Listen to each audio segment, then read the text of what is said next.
അരുണാചൽ പ്രദേശിൽ ദമ്പതികൾ ഉൾപ്പെടെ 3 പേർ ആത്മഹത്യ ചെയ്ത സംഭവത്തിൽ ദുരൂഹത തുടരുകയാണ്. കഴിഞ്ഞ 1.5 വർഷമായി മരണാനന്തര ജീവിതത്തെക്കുറിച്ച് പഠിക്കുകയായിരുന്നു ആത്മഹത്യ ചെയ്തവർ എന്ന നിഗമനത്തിലാണ് പോലീസ്. ഇത്തരം വിവരങ്ങൾ ഇവരുടെ മൊബൈൽ ഫോണിൽ നിന്നും ലഭിച്ചതായും സൂചനകളുണ്ട്. അരുണാചൽ പ്രദേശിലെ ഇറ്റാനഗറിലെ ഹോട്ടൽ മുറിയിലാണ് ദമ്പതികളായ ദേവി, നവീൻ തോമസ്, ദേവിയുടെ സുഹൃത്ത് ആര്യ എന്നിവരെ രക്തം വാർന്ന് മരിച്ച നിലയിൽ കണ്ടെത്തിയത്. മൂവരുടെയും മരണത്തിലെ ദുരൂഹത തുടരുന്നു.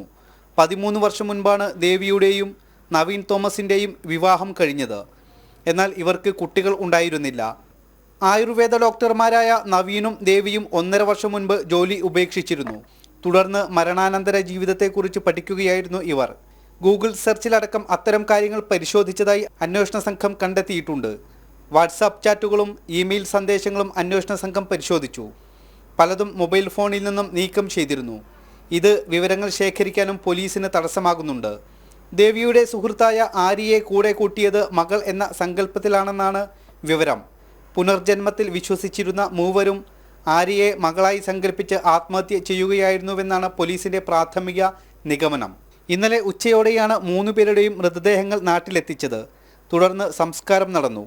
ശിവദാസ് കന്മനം, ജനം, തിരുവനന്തപുരം.